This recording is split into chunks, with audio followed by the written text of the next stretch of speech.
Hello मित्रों, आज अपन बात करने वाले हैं क्लास 8th के आरबीएससी 2026 के साइंस के पेपर के सॉल्यूशन के बारे में। चलिए स्टार्ट करते हैं। देखो, पहला जो क्वेश्चन है वो बनने वाला है कि मादा एडीज मच्छर किस रोग का वाहक है। आप सभी को पता है जो मादा एडीज होता है वो डेंगू रोग का वाहक होता है। किस रोग का वाहक होता है? डेंगू का। तो पहला ऑप्शन ए अपना क्या हो जाएगा? सही हो जाएगा, डेंगू। आपको बताया था कि जिसमें कम वर्ड है वो कम, और मादा एनाफिलीज अगर होता तो उसमें क्या आ जाता? मलेरिया आता। ठीक है, अभी आपके सामने दे रखा मादा एडीज मच्छर, तो ये किस रोग का वाहक है? डेंगू का। अब इसके बाद में बात करते हैं, कुछ जंतुओं को संकटापन जंतु कहते हैं, क्योंकि अब संकटापन जंतु क्या होते हैं? जिनकी संख्या क्या हो रही है? धीरे धीरे कम हो रही है और वो लुप्त होने की कगार पर है, उन्हें क्या कहेंगे? संकटापन जंतु। तो यहाँ पर देखो, पहला ऑप्शन है उनकी संख्या निर्धारित स्तर से क्या होने लग रही है? कम होने के कारण। उनकी संख्या क्षेत्रीय विशेष में पाए जाने के कारण। उनकी संख्या निर्धारित स्तर से कम अधिक हो जाने के कारण, या उनकी आवाज़ सर्वाधिक होने के कारण। तो अपना कौन सा आंसर सही हो जाएगा इसमें? Answer number first. उनकी संख्या क्या हो रही है? निर्धारित स्तर से कम होने के कारण। बात करें थर्ड क्वेश्चन की, विद्युत मिस्त्री विद्युत के तारों पर काम करते समय किस प्रकार के दस्तानों का उपयोग करते हैं? तो आपको पता है कि जो विद्युत मिस्त्री होता है वो विद्युत के तारों पर काम करते समय क्या करता है? सुरक्षित रहने के लिए ऐसे दस्तानों का उपयोग करेगा जो विद्युत का क्या हो? कुचालक, और मतलब उसमें विद्युत धारा प्रवाहित नहीं हो। तो जैसे प्रवाहित तो इसमें भी नहीं होती और इसमें भी नहीं होती, लेकिन यहाँ पे जो दस्ताने होते हैं वो किसके होते हैं? रबड़ के। दस्ताने होते हैं वो किसके होते हैं? रबड़ के होते हैं। किसके होते हैं दस्ताने? रबड़ के। तो आपका ऑप्शन क्या हो जाएगा? ऐसे ही हो जाएगा। फोर्थ क्वेश्चन की बात करें, एक रिफिल के पास फुला हुआ गुब्बारा लाने पर क्या बदलाव होता है? बदलाव का मतलब कि क्या होगा अगर अपन किसी फुले हुए गुब्बारे के पास में क्या लाए? कोई रिफिल लाए। तो यहाँ पे देखो, ये एक रिफिल के पास जब फुला हुआ गुब्बारा लाएंगे तो पहला ऑप्शन है दोनों एक दूसरे से दूर जाएंगे। दोनों एक दूसरे के पास आते हैं, पहले पास आएंगे फिर दूर जाएंगे। तो यहाँ पे देखो, रिफिल और फुला हुआ गुब्बारा, यहाँ पे दोनों के पास में ही क्या है? अलग अलग आवेश है, और अलग अलग आवेश में क्या होता है? आकर्षण। तो आकर्षण होगा तो क्या होगा? दोनों एक दूसरे के पास आएंगे। दोनों एक दूसरे के आएंगे पास। इसके बाद में अगला फिफ्थ क्वेश्चन है कि मलेरिया किस सूक्ष्म जीव के से फैलने वाला रोग है? मलेरिया किस सूक्ष्म जीव से फैलने वाला रोग है? तो मलेरिया होता है प्रोटोजोआ से। प्रोटोजोआ जनित रोग है मलेरिया। कौन सा जनित रोग है? प्रोटोजोआ जनित रोग है। ठीक है, अगला अपन बात करते हैं कि ईंधन के अपूर्ण दहन से जहरीली गैस जिससे व्यक्ति की मृत्यु भी हो सकती है। यहाँ पे क्वेश्चन है, ईंधन के अपूर्ण दहन से जहरीली गैस जिससे व्यक्ति की मृत्यु भी हो सकती है। तो कार्बन डाइऑक्साइड नहीं है। इसके अलावा दूसरी है कार्बन मोनोऑक्साइड, तीसरी नाइट्रोजन डाइऑक्साइड, और चौथी है नाइट्रिक ऑक्साइड। तो आपको बताया कि कार्बन मोनोऑक्साइड जो होती है वो एक जहरीली गैस होती है जिससे व्यक्ति की मृत्यु भी हो सकती है। और ये कब बनती है? जब किसी बंद कमरे के अंदर अंगीठी जलाकर रख दी जाए। तो कौन सी गैस बनती है? Carbon monoxide. इसका अपूर्ण दहन होता है। पूर्ण दहन से क्या कौन सी गैस बनती है? Carbon dioxide. इसके बाद में क्वेश्चन 7 है, लोहे के स्टेचू पर जिंक की परत चढ़ाने से क्या प्रभाव पड़ेगा? तो आपको बताया जस्तीकरण कहते हैं इसको। जिंक की परत चढ़ाते हैं तो क्या होता है? जंग अधिक लगती है, या जंग नहीं लगती है, या परीक्षण किया जा सकता है, या खाद्य विषाक्तन होता है। तो ये ए और स, ये तो किससे है? खाद्य, मतलब आप बात करते हो जो भोजन के परिरक्षण के लिए, और ये दोनों है जंग से रिलेटेड। तो यहाँ पर जंग अधिक लगती है या जंग कम लगेगी? तो यहाँ पे ऑप्शन हो जाएगा अपना डी, कि इसमें जंग नहीं लगता है। कि जब परत चढ़ाते हैं, जैसे कि जिंक की परत चढ़ाते हैं, तो ये क्या हो जाता है कि इससे जंग नहीं लगती है। अगला क्वेश्चन है कि कथन एक क्या कह रहा है? वायु का प्रवाह है। क्या है? वायु का प्रवाह बढ़ाकर आग को फैलाने से नहीं रोका जा सकता। और दूसरा है लकड़ी में लगी आग को जल डालकर कम किया जा सकता है। बिल्कुल दोनों ही बात सही है, कि यहाँ पे कथन एक भी सही है और कथन दो भी सही है।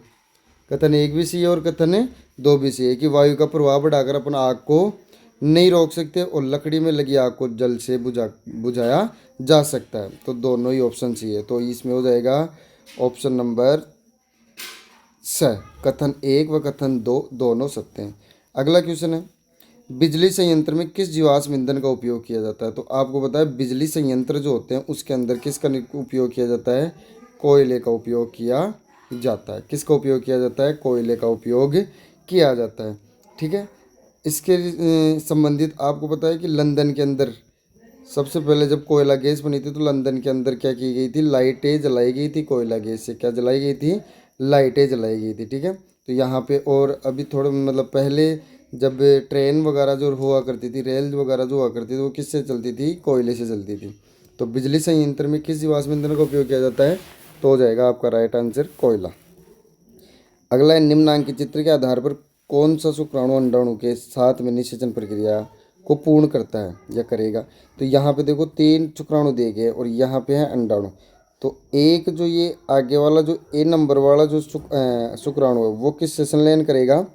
इससे अंडाणु से संलयन करेगा, क्योंकि बहुत से जो शुक्राणु होते हैं सभी बहुत से शुक्राणु छोड़े जाते हैं, लेकिन एक ही शुक्राणु अंडाणु से मिलकर क्या करता है? निषेचन की प्रक्रिया करता है। तो आपका हो जाएगा ए ऑप्शन सी हो जाएगा। अगली अगर बात करते हैं, यदि खेत की सिंचाई आवश्यकता से अधिक कर दी जाए तो इसका क्या प्रभाव होंगे? तो यहाँ पे आपका राइट आंसर हो जाएगा कि यदि खेत के अंदर आप आवश्यकता से अधिक सिंचाई करेंगे तो आपकी जो फसल होगी वो क्या हो जाएगी? फसल नष्ट हो जाएगी। आपकी फसल क्या हो जाएगी? नष्ट हो जाएगी। ठीक है। दूसरा, विद्यालय में श्याम पट पर भूलवश तेल गिर जाए तो अध्यापक द्वारा श्याम पट पर लिखने की प्रक्रिया किस प्रकार प्रभावित होगी? आपको बताया कि जब भूलवश क्या गिर जाए? तेल गिर जाए। तो तेल गिरने से क्या होता है कि घर्षण कम होता है। क्या होता है? घर्षण कम होता है। और लिखने के लिए आपको किसकी आवश्यकता होती है? घर्षण की। तो क्या नहीं कर पाएंगे वो? श्याम पट पर अध्यापक लिख नहीं पाएंगे। आपका ये आंसर हो जाएगा। अगला है, अगला आपका क्वेश्चन हो जाएगा, परिष्करण को परिभाषित कीजिए। देखो बहुत ही इजी क्वेश्चन है परिष्करण वाला, कि जो जीवाश्म ईंधन होते हैं उनको निकालते समय, जैसे जो पेट्रोलियम होता है, पेट्रोलियम विभिन्न प्रकार के क्या होते हैं? घटक होते हैं, अवयव होते हैं। विभिन्न प्रकार के क्या होते हैं? अवयव। इन अवयवों को पृथक करने की प्रक्रिया को क्या कहते हैं? परिष्करण कहते हैं। पृथक करने की प्रक्रिया को क्या कहते हैं? परिष्करण कहते हैं। जैसे पेट्रोलियम में पेट्रोल, डीजल, ठीक है ना, पैराफिन, मोम वगैरह ये होते हैं, तो इनको अलग करने की प्रक्रिया को क्या कहते हैं? परिष्करण कहते हैं। अगला है, निम्नलिखित कथनों को पढ़कर सत्य और असत्य दर्शाना, इनमें लिखना। ठीक है ना। तो उर्वरक एक मानव निर्मित अकार्बनिक लवण है। तो उर्वरक मानव निर्मित है, बिल्कुल कृत्रिम है, मनुष्य द्वारा फैक्ट्रियों के अंदर बनाया जाता है। दूसरा है, खाद में पादप पोषक तत्व उर्वरक की तुलना में अधिक होते हैं। तो खाद में पोषक तत्व जैसे नाइट्रोजन, फास्फोरस ये नहीं होते हैं। ये बोल रहा है कि अधिक होते हैं, तो ये आपकी बात क्या हो जाएगी? असत्य। तो 2 3 तो जाएंगे सत्य और एक हो जाएगा ये असत्य। ठीक है ना। ये बात गलत है इनकी कि खाद में क्या नहीं होते हैं? पादप पोषक उर्वरक की तुलना में अधिक नहीं होते हैं, कम होते हैं। ठीक है ना। उर्वरक में ज़्यादा होते हैं। ठीक है, इसका ध्यान रखोगे आप, ये गलत हो जाएगी आपकी बात। अगला है कि कॉलम 1 में दिए गए शब्दों का मिलान कॉलम 2 से करना है। तो जो गोबर के उपले होते हैं, आपको पता है गोबर के जो उपले होते हैं, इन गोबर के उपलों का जो उसमें मान होता है वो क्या होता है? सबसे कम होता है। ठीक है ना। सबसे कम उपलों का, फिर लकड़ी का, फिर कोयले का, ऐसे। उसके बाद में हाइड्रोजन का सर्वाधिक 1,50,000 के से होता है। ठीक है ना। डीजल का कितना होता है? 45,000। और एलपीजी कितना होता है? 55,000। ठीक है। इस प्रकार से आपके ये सामने क्या हो जाएंगे? राइट आंसर हो जाएंगे। अगला है, किशोरों को खालिस्तान का भोजन का सेवन करना चाहिए। तो खाली कौन से भोजन करना चाहिए? संतुलित। तो इसमें आपका आंसर आंसर हो जाएगा, राइट आंसर संतुलित भोजन हो जाएगा। क्या हो जाएगा? संतुलित भोजन। अब अगला है, लिंग निर्धारण के लिए केवल कौन उत्तरदायी होता है? देखो लिंग निर्धारण में मैंने आपको पहले भी बताया था कि माता नहीं जिम्मेदार होती, कौन जिम्मेदार होता है? पिता। और पिता के पास में क्या होते हैं? शुक्राणु। तो यहाँ पे आपका राइट आंसर क्या हो जाएगा? शुक्राणु। तो लिंग निर्धारण के लिए केवल कौन से उत्तरदायी होते हैं? शुक्राणु। तनाव संयोजन से संबंधित हार्मोन कौन सा है?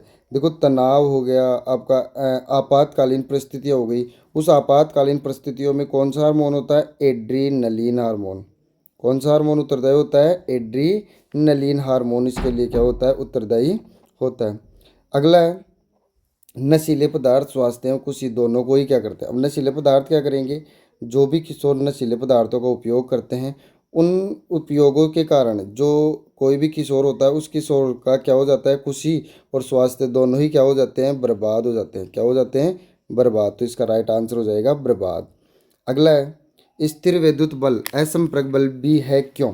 तो आपको पता है स्थिर विद्युत बल क्या होता है कि कोई भी दो आवेश है, कोई भी क्या है, दो आवेश, उनके मध्य लगने वाले बल को क्या कहते हैं, स्थिर विद्युत बल कहते हैं। और स्थिर विद्युत बल क्या है, असंपर्क बल है, क्योंकि इसके अंदर क्या नहीं होती, कोई भी अन्योन्य क्रिया नहीं होती। क्या नहीं होती, कोई भी अन्योन्य क्रिया नहीं होती। मतलब इसके अंदर क्या नहीं होता है, संपर्क नहीं होता है।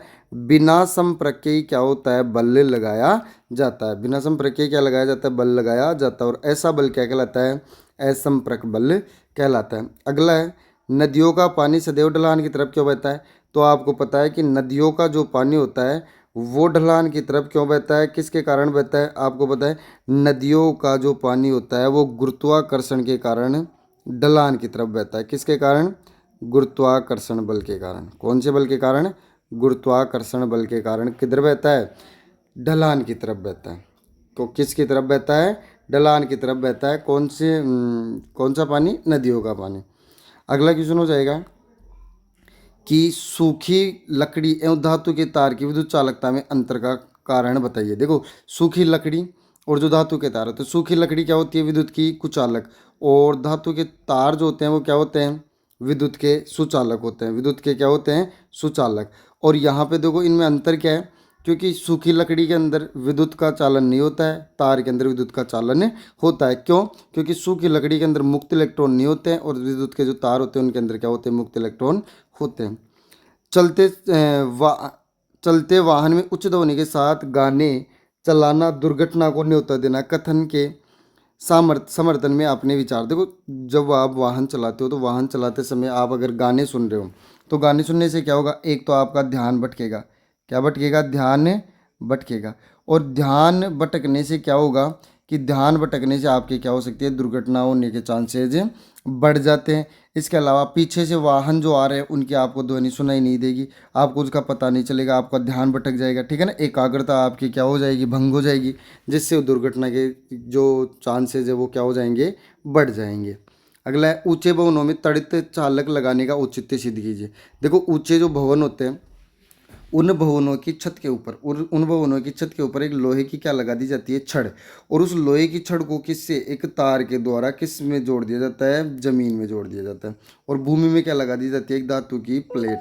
इससे होता है क्या है कि जब भी आपके घर के ऊपर, क्या होगा कि किसी भी तड़ित का प्रभाव होगा, अगर तड़ित या झंझा होगी तो उस तड़ित का जो प्रभाव है इस धातु के द्वारा कहाँ चला जाएगा, भूमि के अंदर चला जाएगा, जिससे आपका भवन क्या रहेगा, सुरक्षित रहेगा। इस प्रकार से ऊंचे भवनों में क्या लगाया जाता है, तड़ित चालक लगाया जाता है।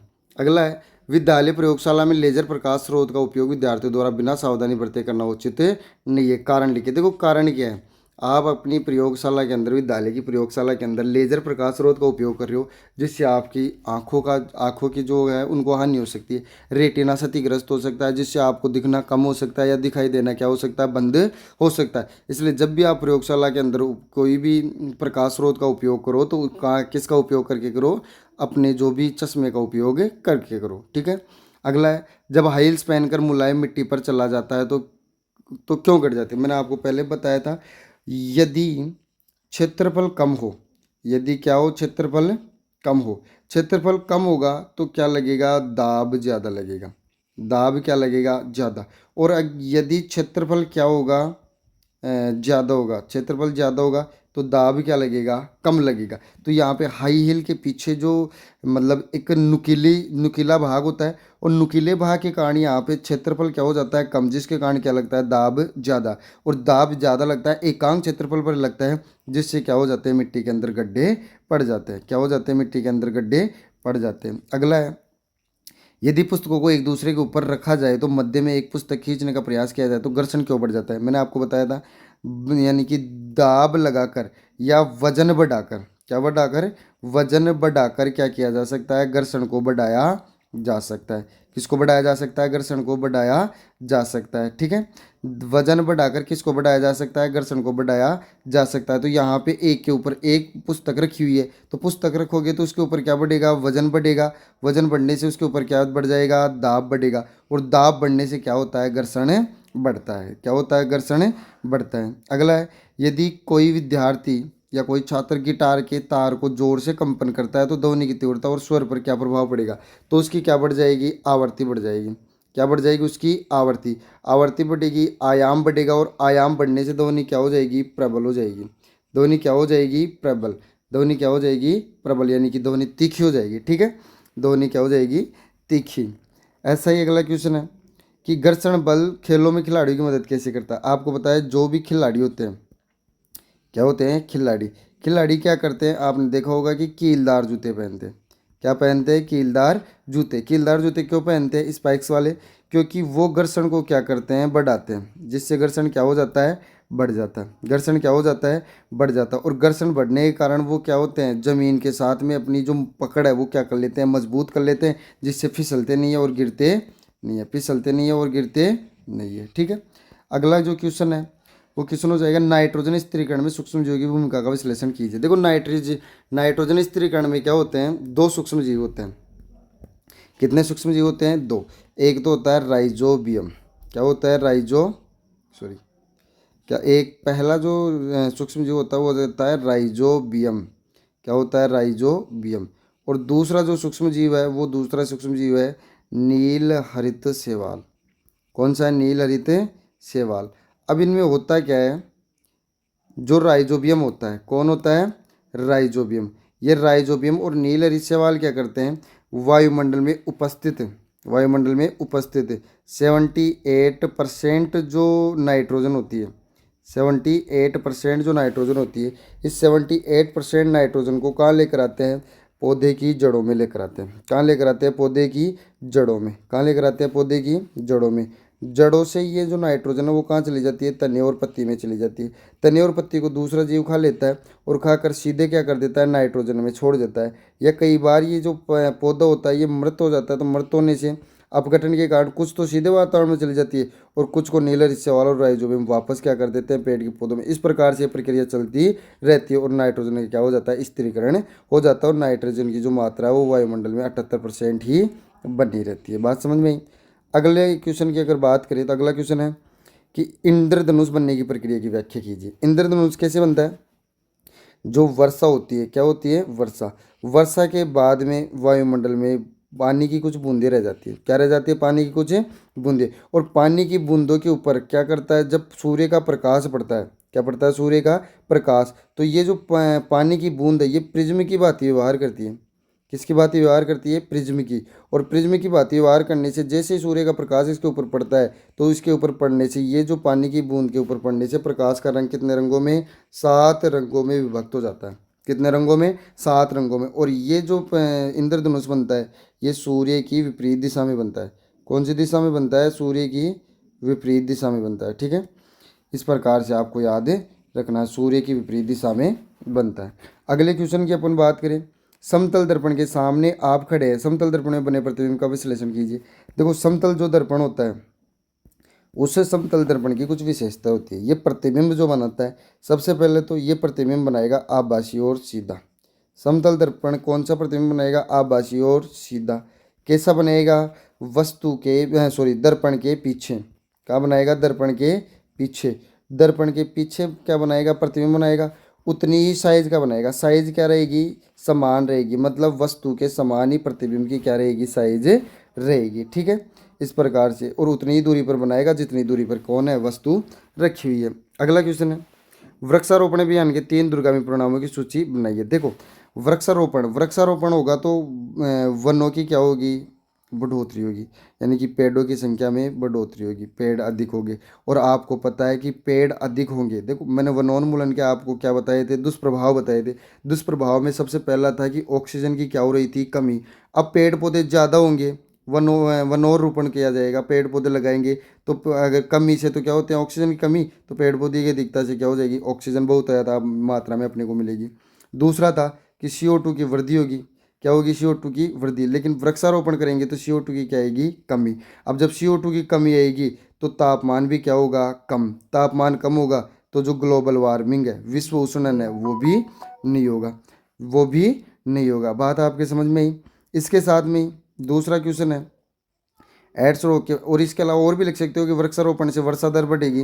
क्या बढ़ेगी, वर्षा दर बढ़ेगी, मरुस्थलीकरण कम होगा, ठीक है ना, बाढ़ जैसी समस्याएं नहीं होगी, मृदा अपरदन नहीं होगा। क्योंकि आपको पता है कि जो, ठीक है, इसके साथ में देखो क्या होता है कि मृदा अपरदन कैसे होता है, क्योंकि पेड़ जो होते हैं वो मिट्टी को क्या होते हैं, जकड़े हुए रहते हैं। क्या हुए रहते हैं, जकड़े हुए रहते हैं, जिससे मिट्टी की पकड़ ज़्यादा बनती है और आसानी से मृदा का अपरदन नहीं हो पाता है। अगला क्वेश्चन देखो, अगले क्वेश्चन की अगर बात करें अपन, तो अगले क्वेश्चन में देखो, एड्स रोग के प्रति जागरूकता के लिए अपने सुझाव दिखाइए, बताइए। तो आप देखो, जो भी एड्स के बचाव है उनके बारे में आप अभियान चलाकर या आप लोगों को जागरूक कर सकते हो। क्या कर सकते हो, जागरूक। जागरूक कैसे करोगे आप, इनके फैलने के कारण बताओगे, जिससे कि मतलब ये ऐसा नहीं करे, जिससे कि क्या हो सके, एड्स के बचाव हो सके। जैसे किसी दूसरे की जो सिरिंज का उपयोग किया गया है, उसकी रोगी व्यक्ति की सिरिंज का उपयोग नहीं करे। अगर आप दाढ़ी करवा रहे हो तो दूसरे की जो ब्लेड काम में ली गई उसका उपयोग नहीं करें, उस तरह का उपयोग नहीं करें। इसके साथ में लैंगिक संपर्क के लिए आप जो यौन संचालित रोग होने की जो संभावना होती है उनके लिए आप मतलब जो निरोधक होते हैं उनका उपयोग करें। इसके साथ में अगले क्वेश्चन की अगर बात करें तो बाढ़ से बचाव के लिए पेड़ों के महत्व को समझाइए। देखो, बाढ़ के बचाव के पेड़ों के महत्व के लिए अभी मैंने बताया कि जो पेड़ होते हैं, क्या होते हैं, पेड़, जो पेड़ होते हैं वो मिट्टी को क्या करके रखते हैं, जकड़े हुए रहते हैं। मिट्टी को क्या करके रहते हैं, जकड़े हुए। कौन जकड़े हुए रहती है, इनकी जड़ें। जो पेड़ों की जड़ें होती है वो जड़ें मिट्टी को क्या करके रखती है, जकड़े हुए रखती है, जिससे मिट्टी क्या होती है, आसानी से उसका मिट्टी का क्या नहीं होता है, कटाव नहीं होता है। मिट्टी का क्या नहीं होता है, कटाव नहीं होता है, और बाढ़ जैसी संभावनाएं नहीं होती है। इसके अलावा जो पेड़ होता है वो क्या करता है, पानी को अब्जॉर्व कर लेता है, अवशोषित कर लेता है। क्या कर लेता है, पानी को अवशोषित कर लेता है, जिससे वर्षा दर भी बढ़ती है और बाढ़ जैसी संभावनाएं भी क्या रही होती है, कम होती है। ठीक है ना। आई होप आपको ये मतलब जो भी पेपर है वो समझ में आया होगा, और ठीक है ना, और आशा करता हूँ आपका पेपर भी अच्छा हुआ होगा। ठीक है, मिलते हैं।